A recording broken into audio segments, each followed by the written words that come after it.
السلام علیکم ورحمۃ اللہ وبرکاتہ۔ بسم اللہ الرحمن الرحیم۔ آنکھ جو کچھ دیکھتی ہے لب پہ آ سکتا نہیں،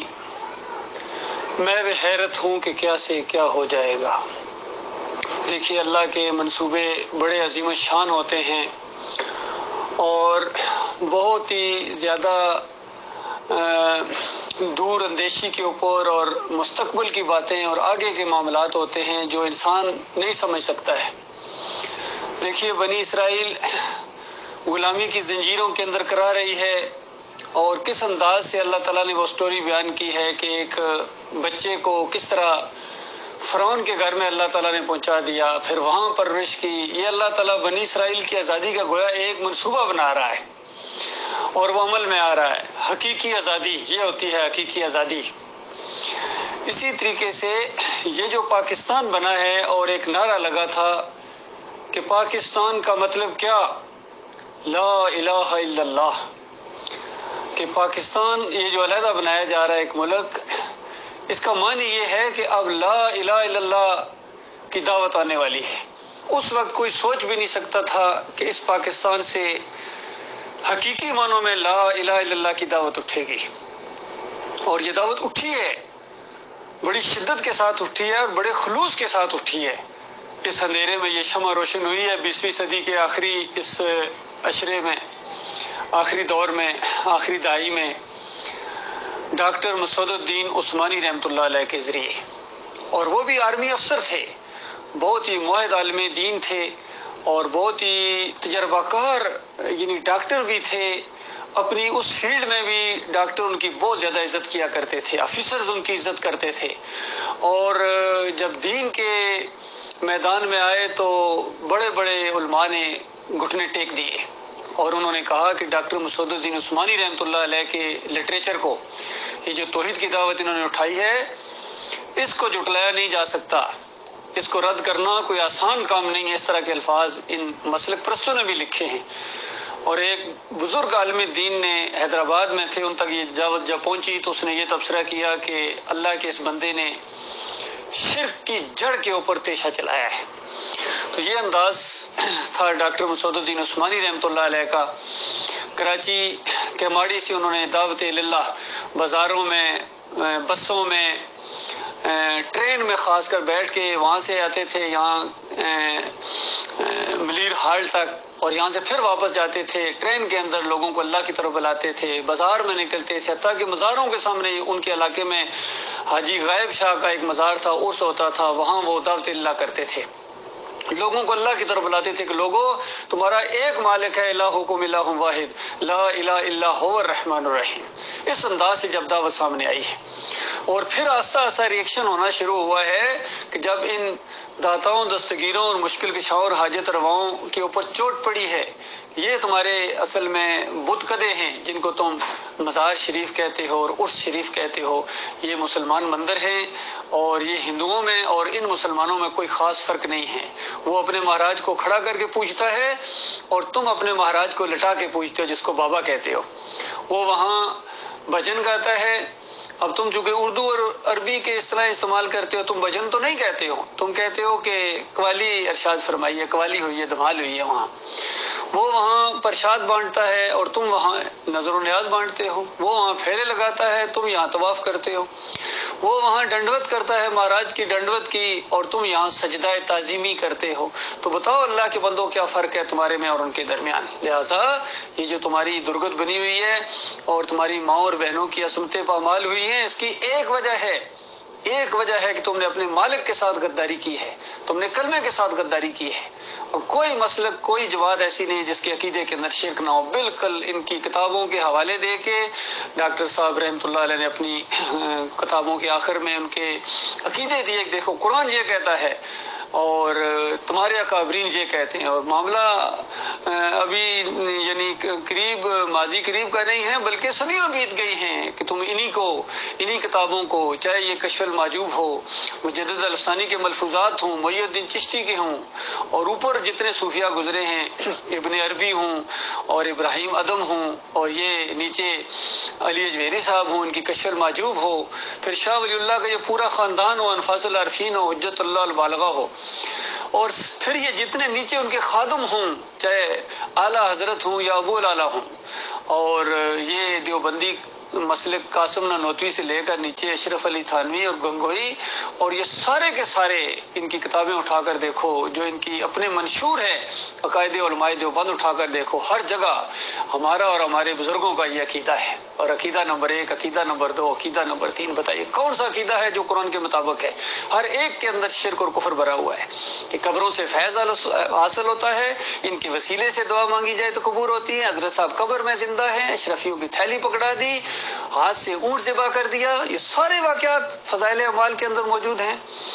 اور پھر اہل حدیثوں کو بھی آئینہ دکھایا کہ تم توحیدی بنے پھرتے ہو، کہتے ہو کہ ہم توحید کے اوپر ہیں، تمہارے اندر یہ عقیدہ ہے کہ تم یہ کہتے ہو کہ نبی علیہ السلام یہاں حاضر ناظر نہیں ہے، لیکن مدینے والی قبر میں جا کے قبر کے اوپر صلاۃ و سلام پڑھیں تو حضرت کی روح واپس آ جاتی ہے. وہ سنتے ہیں، دیکھتے ہیں، پہچانتے ہیں، جواب دیتے ہیں. یہ میاں نذیر نے فتاوی نظیریہ کے اندر لکھ دیا، اور بعد میں عبداللہ بن باز تک نے اس فتوے کو جاری کیا حج اور عمرہ کی کتاب کے اندر کہ نبی علیہ السلام ہر جگہ تو حاضر ناظر نہیں ہے، لیکن قبر کے اوپر آ کر کوئی صلاۃ و سلام پڑھتا ہے تو روح واپس آ جاتی ہے، خود سنتے ہیں، خود جواب دیتے ہیں اور دور سے پہنچایا جاتا ہے. آج کل ان کے جو اسپوکس مین ہیں توصیف الرحمان، وہ اس عقیدے کو بہت بیان کرتے ہیں، بلکہ ایک بات انہوں نے یہ کہہ دی کہ یہ دیکھو یہ جو قبر کے اوپر صلاۃ و سلام پڑھنے والا عقیدہ ہے یہ روایت صحیح نہیں ہے، لیکن جو دور سے پڑھنے والی ہے وہ تو بالکل ایمان ہے، وہ تو بالکل صحیح ہے، وہ تو آتی ہے. اندازہ ایک شرک کا رد کر دیا انہوں نے، لیکن دوسرے شرک کی تائید کر رہے ہیں. تو اس انداز سے یہ دعوت اٹھی اور پورے چیلنج کے انداز میں اٹھی ہے کہ ڈاکٹر صاحب رحمۃ اللہ علیہ کی وہ آواز میں نے خود اپنے کانوں سے سنی ہے کہ میرا چیلنج ہے، کوئی جواب، کوئی مسلک ایسی بتا دو، کوئی کتاب ان کی ایسی دکھا دو جو عقیدے کے اوپر لکھی گئی اور اس میں کم از کم یہ 2 شرک نہ ہوں. تو کوئی جواب کہیں سے نہیں آ سکتا تھا سوائے اس کے کہ گالیاں اور اس طرح کے الزامات اور یہ ساری چیزیں ہیں. تو یہ دعوت لا الہ الا اللہ کی پاکستان سے الحمدللہ اٹھی ہے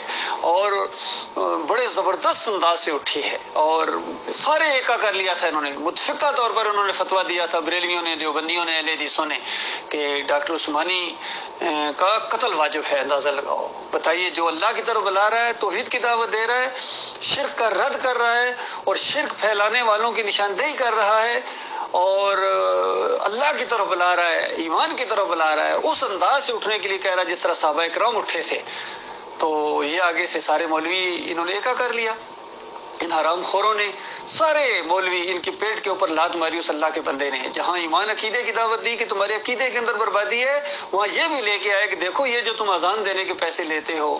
اور نماز پڑھانے کی امامت کے پیسے لیتے ہو اور اپنے مدرسوں میں یہ جو تعلیم دیتے ہو اور قرات سکھاتے ہو اور ٹیوشن کہتے ہو اس کو، یہ حرام ہے، ناجائز ہے. تو اس انداز سے یہ چیخ اٹھے مولوی سارے کے سارے، اور پیروں کے اوپر بھی، ان گدی نشینوں کے اوپر ان کے ایوانوں میں زلزلے آ گئے کہ یہ تمہاری گدیاں یہ خالص شیطانی گدیاں ہیں. یہ جو قبر پرستی کا تم نے ایک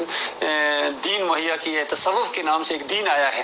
سارے صوفیہ اس کو پھیلاتے رہے اور گدی یہ باپ سے بیٹے میں منتقل ہوتی رہی ہے. تو یہ سارا شرک اور کفر کے آپ کے ساری گدیاں، ان کی کوئی حیثیت نہیں ہے، اس کی بساق کو لپیٹ دیا جائے. اب وقت ختم ہو گیا وہ کہ یہ جو پیری مریدی اور یہ عرس اور میلے اور یہ سب کچھ، یہ سب شرک ہے، کفر ہے. حتیٰ کہ 10 محرم کو تو خاص کر محرم کے پہلے عشرے میں ڈاکٹر صاحب کو بند کر دیا جاتا تھا کہ یہ نہیں رکتے ہیں کسی سے، یہ بازار میں آ جائیں گے کہ یہ تو تم کھیل رہے ہو، مار پٹائی اپنے آپ کو، گھوڑے کی پوجا، یہ خالص تمہاری یہ بے دینی ہے اور تم نے پورے دین کو بدلی کر دیا ہے. عقائد بدلے، نظریات بدلے، صحابہ کے مقام بدلے، اذان بدلی، صلاۃ بدلی تم نے. یہ اصل مجرم ہے عبداللہ بن صبا کی یہ جو اولاد ہے، آج یہ ہر جگہ پھیلی ہوئی ہے، مومنین اپنے آپ کو کہلاتے ہیں، ان کے اوپر نشاندہی کرتے تھے. تو میرے پیارے بھائیو، یہ تھوڑا سا ایک بیک گراؤنڈ تھا. میں تعارف کرایا ڈاکٹر عثمانی رحمۃ اللہ علیہ کی دعوت کا. ڈاکٹر صاحب رحمۃ اللہ علیہ دسمبر 86 میں فوت ہو گئے اور اپنے پیچھے ایک جماعت چھوڑ کے گئے. اس جماعت کی یعنی ماضی، حال اور مستقبل کے اوپر تھوڑی سی روشنی ڈالنے کی کوشش کروں گا. اس کا تعارف تو میں نے کرا دیا. مجھے یہ دعوت ملی ہے 86 کے آخر میں اور 87 کے بالکل شروع میں اس وقت 7 پنجاب ریجیمنٹ میں افسر تھا، اور ڈاکٹر صاحب کا لٹریچر مجھے ملا، ان کی تقریر ملی ایک کیسٹ کی شکل میں، پوری طرح دل کے اندر بات اتر گئی، اور وہ جو بڑی بڑی محفلوں کے اندر، بڑی بڑی کتابوں کے اندر اور بریفنگ اور ڈی بریفنگ کے اندر بات سمجھ میں نہیں آ رہی تھی کہ آخر معاملہ کیا ہے، 71 کے اندر ہمیں کیوں شکست ہوئی ہے، اور ذلت امیز شکست ہوئی ہے، اور ہمارے اتنی فوجی اور اتنی بند پیک ریفلیں اور کارتوس اور جتنی وہ اسلحہ تھا وہ ان کے حوالے کر دیا اور سلوٹ مارا ہے ہندوؤں کو جا کے ہمارے جرنیل نے۔ یہ بات سمجھ میں نہیں آتی تھی، لیکن اس دعوت کو جیسا میں نے سنا، اب سارا نقشہ سامنے آ گیا کہ ایمان کے اندر خرابی ہے، توحید کے اندر شرک ہے۔ یا علی مدد کا نعرہ لگانے والے جب بجرنگ بلی والوں کے ساتھ ٹکرائیں گے تو بتاؤ دونوں اللہ کو نہیں مانتے ہیں۔ تو اس وقت ذلت اور خواری تو آ رہی تھی، اور اس سے پہلے 65 میں اگر تھوڑی بہت اللہ نے عزت رکھی تھی تو اس کے بعد اس اعلان ہوا سرکاری طور کے اوپر کہ یہ جنگ ہم نے جیتی ہے وہ نور جہان کے ترانوں کی وجہ سے جیتی ہے، لاہور کو علی جوہری نے بچایا ہے، کیپٹل کو بری امام نے بچایا ہے، کراچی کو عبداللہ شاہ غازی نے بچایا ہے۔ تو اس کے بعد چند سال بھی نہیں گزرے، مالک اوپر دیکھ رہا تھا، عرش کے اوپر بیٹھا ہوا مالک کہ اچھا میں نے کیا کیا ہے، میں نے تمہیں بچایا ہے اور تم نے ان کی طرف مردوں کی طرف اپنے ان کو منسوب کر دیا کہ وہ چوگے پہنے ہوئے، سبز چوگے پہنے ہوئے دریاؤں کے اوپر اور پلوں کے اوپر آپ کر کھڑے ہو گئے تھے۔ اس انداز سے 5-6 سال بھی نہیں گزرے اور بہت ذلت آمیز شکست ہوئی ہے کہ پوری دنیا میں شاید اس کی کوئی مثال نہیں ملتی ہے، اور ملک 2 حصوں میں تقسیم ہو گیا، اور جن لوگوں نے تقسیم کیا تھا بعد میں پھر انہیں کو اقتدار دیا گیا۔ ان چوروں ڈاکوؤں کو اپنے اوپر ایسا مسلط کرتے ہیں تو بتاؤ کون ان کو ہٹائے گا اوپر سے۔ ابھی 75 سال بعد پتا چلا کہ آزادی ملی کوئی نہیں ہے، اور پھر حقیقی آزادی کیا، پھر یہ جو ڈھونگ رچایا جا رہا ہے اور پھر کہا جا رہا ہے کلمے کا۔ میں تمہیں مطلب بتاتا ہوں، کلمے کا مطلب بتا رہے حضرت صاحب، خود جا کے مزار کے اوپر جا کے سجدہ ریز ہو جاتے ہیں عمران خان،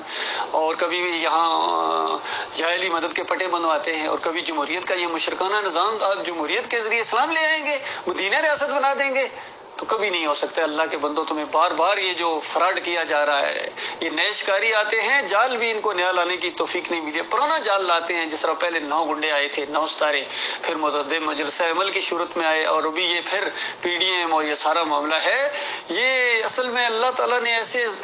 کرپٹ لوگوں کو اور بے دین لوگوں کو آپ کے اوپر مسلط کیا۔ عوام، میرے پاکستانیوں، میرے مسلمان بھائیوں، میں آپ کو اصلی بات آپ کے سامنے رکھ رہا ہوں، میں آپ کا بھائی ہوں، میں مولوی نہیں ہوں، میں پیر نہیں ہوں، میں کوئی سیاسی لیڈر نہیں ہوں، میں کبھی تم سے ووٹ نہیں مانگوں گا۔ میں اتنی بات آپ سے مانگ رہا ہوں کہ اپنے اللہ کا معاملہ ہے، دین کا معاملہ ہے، اپنے آپ کو اور اپنے اہل و عیال کو جہنم کی آگ سے بچا لو۔ اور یہ جو توحید کی دعوت اٹھی ہے، اس نے اٹھنا ہی اٹھنا ہے، اس نے غلبہ پانا ہی پانا ہے۔ اب چاہے تو اس کی مخالفت کرو، چاہے اس کا ساتھ دو، یہ آپ کے اپنے ذہن کی بات ہے، آپ کی اپنی سوچ اور آپ کی عقل کا معاملہ ہے۔ تو یہ دعوت انشاءاللہ آگے بڑھتی آ رہی ہے۔ الحمدللہ 2017 تک تو یہ بڑے اچھے انداز سے کچھ لوگ نکلتے رہے، ظاہر بات ہے جو مولوی صفت لوگ تھے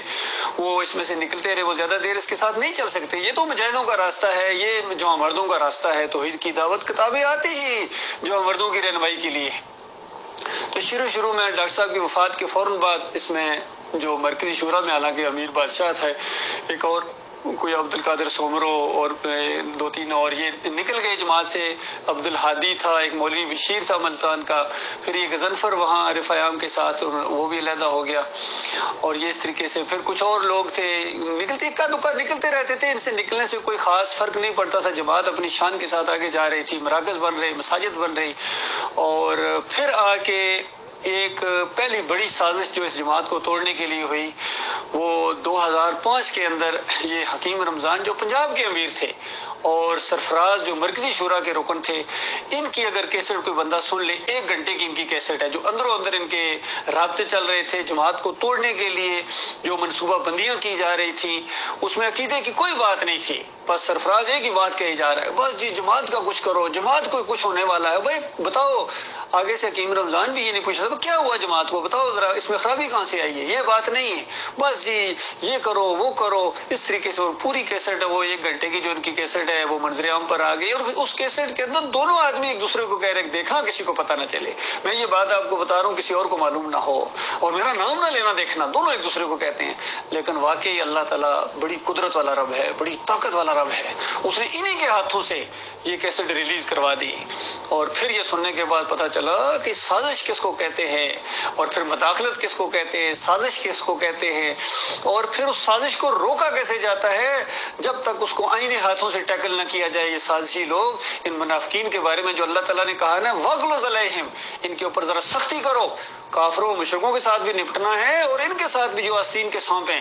تو بہرحال ان کو بڑی سختی کے ساتھ نپٹا گیا، اور پھر بھی یہ گروپ علیحدہ ہو گیا سرفراز کی زیر نگرانی۔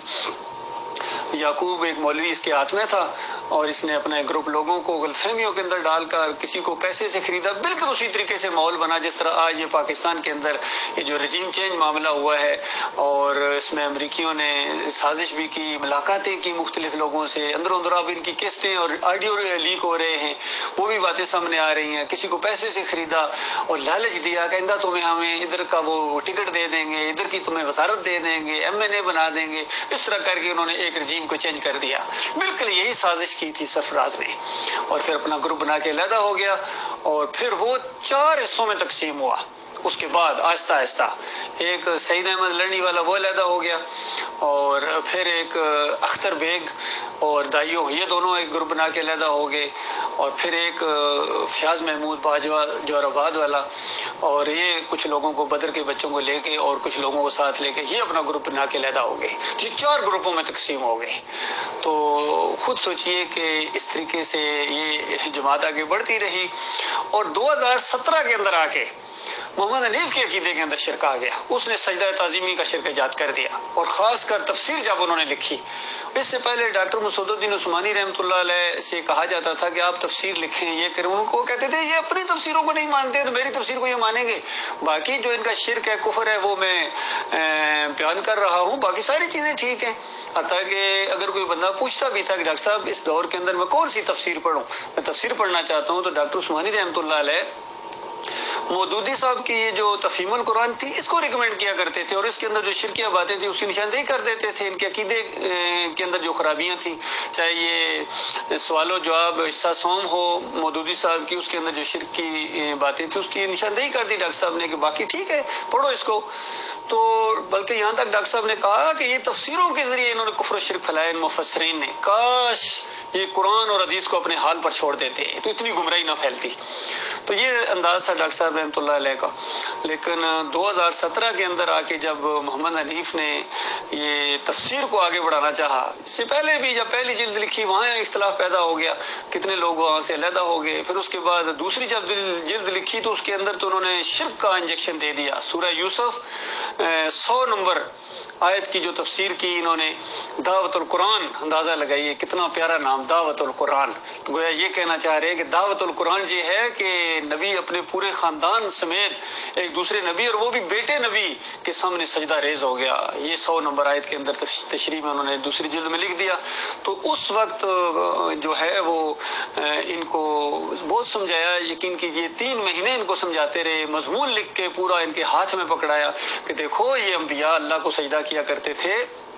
سورہ مریم 58 نمبر آیت میں نص بیان ہوئی ہے کہ سارے انبیاء کا ذکر کیا ہے، اور یعقوب علیہ السلام کا تو نام لے کے اللہ تعالیٰ نے اور سارے انبیاء کا ذکر کیا کہ یہ سارے انبیاء ہیں، جب کبھی ان کے سامنے اللہ کی آیات آئیں اور اللہ کی قدرتوں کا بیان ہو تو اس کے بعد یہ اللہ کے سامنے سجدہ ریز ہو جاتے تھے۔ پھر سورہ سجدہ میں بھی اسی انداز سے بات بیان ہوئی ہے، سورہ بنی اسرائیل میں بیان ہوئی ہے، سورہ نحل میں سارے انبیاء کی دعوت بیان ہوئی ہے، وَلَقَدْ بَعَثْنَا فِي كُلِّ أُمَّةٍ رَسُولًا أَنِ اعْبُدُوا اللَّهَ وَاجْتَنِبُوا الطَّاغُوتَ، کہ ہر نبی نے یہی دعوت دی ہے، اللہ کی بندگی کرو اور اللہ کے علاوہ کسی اور کی جس نے بھی اللہ سے ہٹایا ہے بالکل تھوک دو ان کے منہ کے اوپر، وَاجْتَنِبُوا الطَّاغُوتَ، ان طاغوتوں کا بالکل رد کرو، انکار کرو۔ کہیں فرمایا فَمَن يَكْفُرْ بِالطَّاغُوتِ وَيُؤْمِن بِاللَّهِ، اس انداز سے۔ تو یہ ساری باتیں موجود ہیں، تو آپ کیوں اس انداز سے یہ یوسف علیہ السلام کو سجدہ، وہ سورہ یوسف کے اندر آپ نہیں سمجھ پائے ہیں، وہ جو ہے سجدہ اللہ کو ہوا ہے، سارا خاندان اللہ کے سامنے سجدہ ریز ہو گیا، ان مہربانیوں، رحمت اور شفقت کی وجہ سے جو اس خاندان کے اوپر اللہ تعالیٰ نے کی ہے۔ اور 4 نمبر آیت کے اندر جو یوسف علیہ السلام نے خواب بیان کیا ہے، اور دیکھو خواب میں کوئی چیز آیا نہیں کرتی، جس طرح یہ لوگ کہتے ہیں نبی علیہ السلام خواب میں آگے یہ بتا کہ کوئی کہتا میری خواب میں نبی علیہ السلام آئے ہیں یہ کہا ہے، تو ہم ان کو یہی بتاتے ہیں کہ وہ نہیں آئے ہیں، تم نے خواب دیکھا ہے، تمہارے خیالات ہیں اور ان کو تو پتہ ہی نہیں، تم اپنی طرف سے باتیں بیان کرتے ہو۔ باقی یہ سورج چاند ستاروں کو جو خواب میں دیکھا تو سورج چاند ستارے سجدہ کرنے نہیں آئے تھے، یہ خواب دیکھا گیا اور خواب کی تعبیر ہوتی ہے۔ 6 نمبر آیت کے اندر یعقوب علیہ السلام نے اس کی تعبیر بتائی ہے،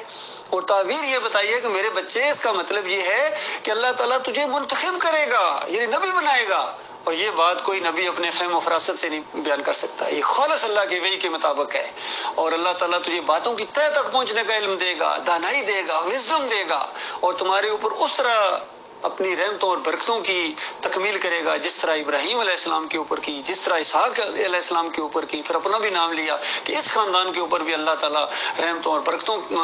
کے دروازے کھولے گا۔ تو اس طرح یہ ایک بشارت تھی جو بیٹے کے لیے بھی اور باپ کے لیے بھی۔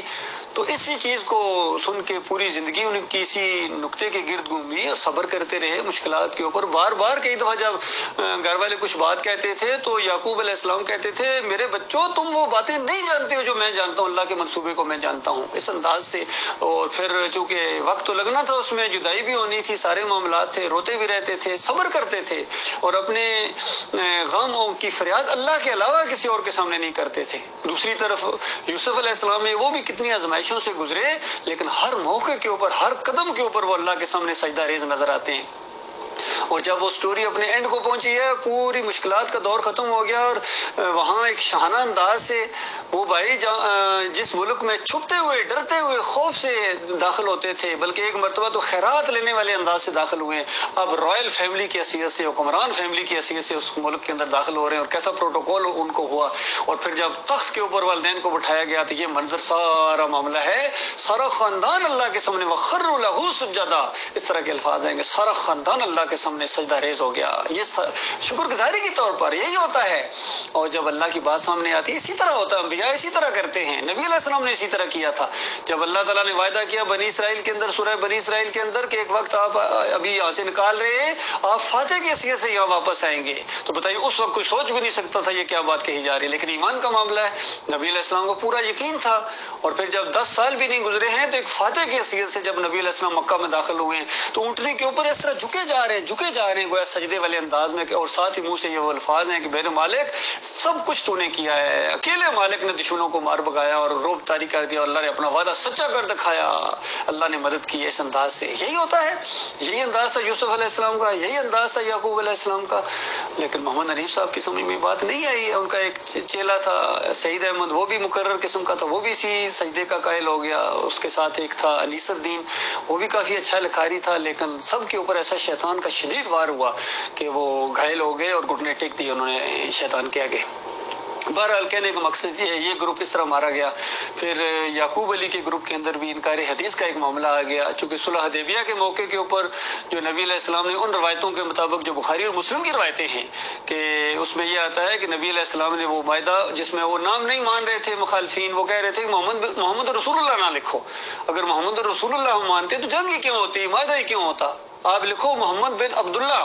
تو نبی علیہ السلام نے علی رضی اللہ تعالیٰ عنہ سے کہا کہ محمد رسول اللہ کاٹ کے محمد بن عبداللہ لکھ دو، تو انہوں نے کہا بھائی میرے بس کی بات نہیں، میں نہیں کر سکتا ہوں، یعنی ایمان کی وجہ سے، کوئی نافرمانی کی وجہ سے نہیں، تو ظاہری بات ہے کوئی بھی نہیں لکھ سکتا تھا، اس لیے محمد صلی اللہ علیہ وآلہ وسلم نے کہا ادھر لاؤ مجھے دکھاؤ کہاں لکھا ہوا ہے، چونکہ نبی علیہ السلام پڑھنا لکھنا نہیں جانتے تھے، تو وہ انہوں نے نبی علیہ السلام نے خود مٹا کے خود لکھ دیا محمد بن عبداللہ، تو روایتوں میں آ گیا، بخاری اور مسلم کی روایتیں ہیں۔ تو اس کا جب سوال ہوا ڈاکٹر مسعود الدین عثمانی رحمۃ اللہ علیہ سے کہ نبی علیہ السلام تو پڑھنا لکھنا نہیں جانتے تھے، روایتیں کہہ رہی ہیں خود لکھ دیا، تو انہوں نے کہا کہ دیکھو اگر ان روایتوں کے مطابق کوئی عقیدہ بناتا ہے تو اس کا مطلب ہے پھر یہ معجزہ تھا، کیونکہ نبی علیہ السلام تو لکھنا پڑھنا نہیں جانتے تھے، اللہ نے ان کا ہاتھ چلوایا تو یہ معجزہ ہے۔ تو یعقوب علی بگڑ بیٹھے، ان کا نہیں بھائی معجزہ ہو ہی نہیں سکتا۔ پھر اس کے بعد ایسی انہوں نے تحویلیں کی اور ایسی معجزات کی تشریحیں کی کہ عقل حیران ہے۔ بہرحال یہ بربادی ان کے حصے میں آئی۔ اور پھر جو اختر بیگ اور دہیوں کا گروپ ہے، انہوں نے ایک موقع پر یہ یعقوب علی کے اپنی ماں کی قبر کے اوپر چلا گیا تو انہوں نے اس کو پکڑ لیا کہ ماں کی قبر کے اوپر گئے ہو تم، کافر و مشرک ہو گئے ہو تمہارے، پھر وہ انہوں نے یہ چیز اللہ اپنا ایک گروپ بنا لیا۔ حالانکہ اس کے اوپر بھی ڈاکٹر عثمانی رحمۃ اللہ علیہ کا فتویٰ موجود ہے۔ لوگوں نے پوچھا کہ اگر کوئی انفرادی طور پر اپنے کسی مومن بھائی کی قبر کے اوپر جاتا ہے تو ڈاکٹر صاحب نے کہا کہ اجتماعی طور پر جانا ہے، چونکہ جو دعائیں بیان ہوئی ہیں قبرستان کی وہ اجتماعی ہیں، اور السلام علیکم یا اہل القبور کے جو الفاظ آئے ہیں یا دیار المومنین کے الفاظ آئے ہیں، یہ اجتماعی ہے۔ صرف ایک کی قبر کے اوپر جانا اور اس کے لیے صرف دعا کرنا یہ سنت سے ثابت نہیں، لہذا یہ گناہ کا کام ہے۔ لیکن اختر بیگ کہتے ہیں نہیں، گناہ کا نہیں، یہ تو شرک ہے، کفر ہے، شرک کا راستہ کھولنا، یہ اس طرح۔ تو انہوں نے اس طرح اختلاف کر کے یعقوب علی سے اپنا گروپ علیحدہ بنا لیا۔ تو یہ معاملات ہوئے ہیں، یہ موجودہ صورتحال ہے ڈاکٹر عثمانی رحمۃ اللہ علیہ کی جماعت کی۔ کہنے کا مقصد یہ ہے کہ دو گروپ تو عقیدے کی خرابی میں مبتلا ہو گئے ہیں، ایک محمد حنیف کا گروپ اور ایک سعید احمد کا گروپ۔ اور یہ جو تینوں گروپ ہیں، یہ اختر بیگ اور دائیوں کا گروپ اور یعقوب علی کا گروپ اور یہ باجوہ اور بدر کے بیٹے عبید الرحمان کا یہ جو گروپ ہے، یہ عقیدے کی خرابی تو نہیں ہے، لیکن ان کا رخ ادھر ہی ہے۔ یہ انہوں نے اس دعوت کا راستہ ٹیڑھا کرنے کی کوشش کی ہے، اس طرح نہیں اس دعوت کو آگے بڑھا رہے ہیں جس طرح بڑھانا چاہیے تھا، جس انداز سے ڈاکٹر صاحب رحمۃ اللہ علیہ نے اس دعوت کو آگے بڑھایا۔ اور پھر لیٹسٹ جو کیسٹ پکڑی گئی ہے، ان کی ویڈیو آڈیو پکڑا گیا ہے، آڈیو لیک ہو گیا باجوہ کا اور عبید الرحمان کا آپس میں گفتگو۔ تو یہ کہتے ہیں بھائی یہ جو گروپ بنے ہیں یہ سارا ڈاکٹر صاحب کے سوال و جواب اور تشریحات کی وجہ سے بنے، لہذا اس سے جان چھڑاؤ، بڑی مشکل سے اس سے جان چھڑائی ہے۔ اب ہمارے پاس قرآن موجود ہے، حدیث موجود ہے اور ڈاکٹر عثمانی رحمۃ اللہ علیہ کے یہ جو سوال و جواب کیا نام ہے لٹریچر موجود ہے۔ باقی یہ جو سوال و جواب اور تقریریں اور اس طرح کی جو باقی چیزیں ہیں یہ ہم عام نہیں کرتے ہیں، ان سے بڑی مصیبت یہ نہیں پیدا ہوتی ہے، بڑی مشکل سے ان سے جان چھڑائی ہے۔ تو انہوں نے گویا اس وجہ سے اس سے جان نہیں چھڑائی بلکہ اس پوری دعوت سے انہوں نے جان چھڑا کے اب یہ کہتے ہیں کہ قرآن اور حدیث کی تشریح وہ چلے گی جو باجوہ صاحب فرمائیں گے، جو محمود باجوہ اور عبید الرحمان کریں گے، اور ڈاکٹر عثمانی رحمۃ اللہ علیہ نے جو تشریح کی ہے، جو سوالوں کے جواب دیے ہیں، وہ اپنے سر نہیں لیتے ہیں۔ تو اس کا جواب میں نے ان کو دیا، میں نے کہا ٹھیک ہے تم سر نہ لو، تمہارا سر اس قابل ہی نہیں ہے، اس کو میں اپنے سر لیتا ہوں، کیونکہ میں ڈاکٹر مسعود الدین عثمانی رحمۃ اللہ علیہ کا اور میرے ساتھی جو ہیں ہم صحیح معنوں میں علمی وارث ہیں، اور ہم اس دعوت کو قائم رکھے ہوئے ہیں اور انشاءاللہ قائم رکھیں گے زندگی کے آخری سانس تک۔ انشاءاللہ یہ دعوت ہمارے دل کی آواز ہے اور اس شمع کو ہم بجھنے نہیں دیں گے انشاءاللہ۔ اسی کے لیے جینا ہے اور اسی کے لیے مرنا ہے، کیونکہ یہ حق ہے۔ اس دور کے اندر ڈاکٹر مسعود الدین عثمانی رحمۃ اللہ علیہ کی دعوت یہ اللہ کی بہت ہی رحمت اور شفقت کے طور پر اٹھی ہے، یہ اتفاقی طور پر معاملہ نہیں ہوا ہے۔ اللہ تعالیٰ نے غیر نبی کے ذریعے اس انداز سے دعوت اٹھا دی ہے جو توحید کی دعوت ہے، رد شرک کی دعوت ہے، کفر بالطاغوت کی دعوت ہے۔ تو یہ میرے پیارے بھائیوں، جہاں جہاں تک یہ آواز پہنچے، میں اپنے سارے بھائیوں سے مخاطب ہوں، کیونکہ جماعت کے لوگ مجھے جانتے ہیں، میں ان کو جانتا ہوں، بڑے پرانے 38 سال کوئی معمولی عرصہ نہیں ہے، میری ان کے ساتھ رفاقت رہی ہے، اور میں ان سب سے یہ گزارش کروں گا کہ ان فریب کاروں کے جال میں نہ ہو، یہ اس دعوت کو روک رہے ہیں، یقین کیجیے سب سے بڑی رکاوٹ ہیں۔ آپ کبھی اگر ان کی مساجد کے قریب بھی جا کے اگر دعوت اللہ کی جائے کہ دیکھو اللہ تمہارا الہ ہے، تمہارا معبود ہے، اور اللہ کے علاوہ کوئی سجدے کے لائق نہیں ہے، جب ابراہیم علیہ السلام سجدے کے لائق نہیں ہے، اسماعیل علیہ السلام سجدے کے لائق نہیں ہے، جب یعقوب علیہ السلام سجدے کے لائق نہیں ہے، تو یوسف علیہ السلام سجدے کے لائق کیسے ہو سکتے ہیں؟ چاہے ایک سجدہ تم کہو، نہیں ایک بھی نہیں ہوا ہے، اور جب محمد صلی اللہ علیہ وآلہ وسلم سجدے کے لائق نہیں ہے، کوئی سجدے کے لائق نہیں ہے اللہ کے بندو، لیکن وہ کھانے کو دوڑتے ہیں۔ یقین کیجیے اتنے بریلوی اور دیوبندی بھی اس دعوت کے دشمن نہیں ہے جتنے محمد حنیف کا اور سعید احمد کا گروپ جو ہے دعوت اللہ کا دشمن بن گیا ہے۔ یقین کی جس کسی کے پاس جاؤ گے، چاہے یہ یعقوب علی کی مسجد کے قریب جا کے ایمان عقیدے کی دعوت دو گے، وہ بھی آگے سے اسی طرح ریئیکشن کرے گا، اور اختر بیگ اور دائیوں کے مسجد میں یا ان کی محفل میں جا کے کوئی ایمان عقیدے کی خالص بات کرو گے، وہ بھی اسی طرح ریئیکشن کرے گا۔ اور یہ فیاض محمود باجوہ کے قریب اور ان کے مراکز کے اندر یہ تو ہے ہی مناظر باز، یہ فیاض محمود باجوہ بہت بڑا مناظر باز ہے، یقین کیجیے، اور یہ مولوی ٹائپ آدمی ہے، اس وجہ سے اس نے صاف اعلان کر دیا کہ ہم ڈاکٹر صاحب کے سوال و جواب کو آن نہیں کرتے ہیں اور ہم اپنے سر نہیں لیتے ہیں۔ تو میں نے کہا تمہارا سر اس لائق ہی نہیں ہے۔ تو اللہ کے بندو یہ معاملہ ہے، لہذا جو بھی اس دعوت کو اس دور میں جو لا الہ الا اللہ کی دعوت اٹھی ہے، لا الہ الا اللہ محمد رسول اللہ، کہ تمہارا الہ تمہارا معبود ایک اللہ ہے، وہی داتا ہے، وہی دستگیر ہے، وہی مشکل کشا ہے، وہی حاجت روا ہے، وہی غریب نواز ہے، اور نفع نقصان کا مالک وہ ہے، اسی کو رکوع ہے، اسی کو سجدے ہیں، اس کے علاوہ کسی اور کے سامنے نہیں ہے۔ دلدل کے سامنے، گھوڑے کے سامنے، جھنڈوں کے سامنے رکوع کرنے، سجدے کرنے، حتیٰ کہ کراٹے ماسٹر کے سامنے جھکنا،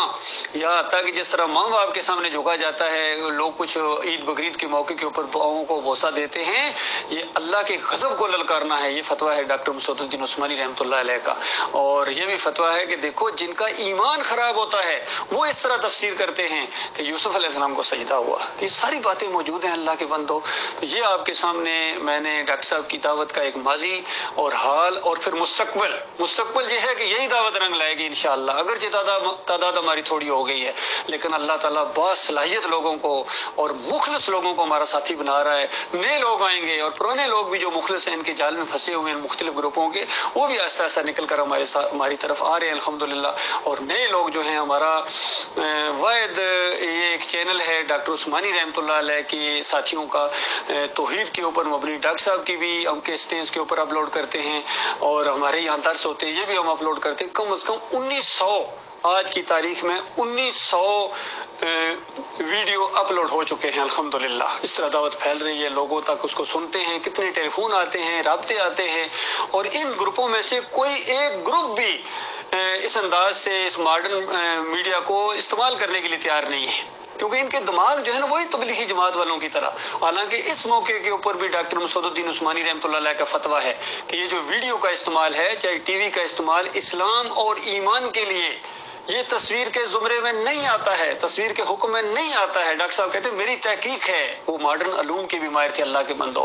ڈاکٹر مسعود الدین عثمانی کا فتویٰ کوئی عام فتویٰ نہیں ہے، وہ ان کا اجتہاد ہے اس معاملے میں، اور بہترین اجتہاد ہے، لیکن ان میں سے کوئی بھی نہیں مانتا ہے، نہ یعقوب علی مانتا ہے، نہ انیس الدین مانتا ہے، نہ یہ سعید احمد مانتا ہے، نہ یہ محمد حنیف مانتا ہے، نہ یہ اختر بیگ مانتا ہے، اور فیاض محمود تو جانتا کہتا ہے یہ ویڈیو کا استعمال برائی ہے بہت بڑی۔ مسجد کے اندر بیٹھ کے اس نے کہا، پھر کہتا میں ڈاکٹر عثمانی کا ساتھی ہوں، اور ان کے سوال جواب کے بارے میں کہتا ہم آن نہیں کرتے ہیں، بس ہمارے لیے بس ان کا لٹریچر موجود ہے، وہی ہم آن کریں گے، وہی ہم آن کریں گے کا مطلب ہے اس کے علاوہ جو کچھ ہے وہ آن نہیں کرتے ہو۔ تو اللہ کے بندو ہم سب کچھ آن کرتے ہیں۔ میں اپنے ساتھیوں کی طرف سے اس چیز کا پوری طرح اعلان کر رہا ہوں کہ ڈاکٹر عثمانی رحمۃ اللہ علیہ کا جو بھی لٹریچر ہے، ایمان خالص کس اول کس دوم، وفات ختم الرسل، یہ مزار، یہ میلے، عذاب برزخ، اور وسیلے کا شرک، اللہ کا گھر اور یہ درگاہیں، فلاح کا راستہ، جہاں را انقلاب دیگرے دے، بھولا سبق، جتنے بھی ڈاکٹر صاحب کا لٹریچر ہے اور ان کی تقاریر ہیں، ان کے سوال و جواب ہیں، ہمارے ساتھی آن کرتے ہیں۔ یہ ہمارے پلیٹ فارم سے ہم ہر جگہ ہر ایک کے سامنے اس کو بیان کرنے کے لیے تیار ہیں اور ثابت کرنے کے لیے تیار ہے کہ یہ قرآن و حدیث کی دعوت ہے۔ کوئی بات ڈاکٹر عثمانی رحمۃ اللہ علیہ کی اپنی نہیں ہے، خالص انہوں نے قرآن و حدیث کی دعوت کو کے اندر جو انہوں نے بگاڑ پیدا کیا تھا، ان مولویوں نے، پیروں نے، صوفیوں نے، انہوں نے جو گرد ڈالی تھی اس کو جھاڑا ہے اس اللہ کے بندے نے۔ کوئی بات اس نے اپنی نہیں کی ہے، خالص قرآن و حدیث کی دعوت اصلی انداز میں، ٹکسالی انداز میں اس نے اللہ کے بندے نے پیش کی ہے۔ یہی ان کو سب سے بڑی پریشانی ہے، اور بلکہ یہاں تک سننے میں آتا ہے کہ کتنے یہ مسلک پرست لوگ تھے، دوسرے لوگ، وہ بھی کہتے تھے کہ اس دور میں ایسا محسوس ہوتا ہے کوئی صحابہ کے دور کا آدمی آ گیا ہے۔ تو اللہ کے بندو یہ بہت بڑی نعمت ہے، یہ دعوت اصلی دعوت ہے۔ پاکستان کا مطلب کیا؟ لا الہ الا اللہ۔ انشاءاللہ جب آخری مزار گرے گا، آخری پیری مریدی ختم ہوگی، واسطہ وسیلہ ختم ہوگا اور ان درگاہوں کو گراؤنڈ کیا جائے گا، وہ وقت ہوگا کہ پاک سر زمین شاد باد، یہ زمین پاک ہوگی شرک سے، اور پھر انشاءاللہ پوری دنیا کو انشاءاللہ پاکستان بنایا جائے گا، شرک اور کفر کا خاتمہ ہوگا، اور یہی وہ جماعت ہے جس کے اندر عیسیٰ ابن مریم علیہ السلام کا نزول ہوگا انشاءاللہ آگے بڑھ کے۔ آدھی دنیا کو مومن فتح کر چکے ہوں گے، اور صحیح معنوں میں لا الہ الا اللہ کا مطلب پوری دنیا کے سامنے آیا جائے گا، محمد رسول اللہ صلی اللہ علیہ وآلہ وسلم، کہ ہر جگہ یہی ہوگا، الہکم الہ واحد، لوگو تمہارا معبود ایک اللہ ہے، وہ داتا ہے، باٹی والا داتا نہیں ہے، وہ مشکل کشا ہے، علی رضی اللہ تعالیٰ مشکل کشا نہیں ہے، وہ حاجت روا ہے، محی الدین چشتی کچھ بھی نہیں کر سکتا، وہ غوث ہے، غوث العظم بھی وہی ہے، اور عبد القادر جیلانی کے پاس کچھ نہیں ہے، کوئی واسطہ وسیلہ نہیں اپنے مالک اور خالق کو پکارنے کے لیے، براہ راست دل کی دھڑکن کو وہ جاننے والا، دل کے وسوسوں کو وہ جاننے والا، ہر زبان کا خالق ہے، اور محمد صلی اللہ علیہ وآلہ وسلم آخری رسول ہیں، خاتم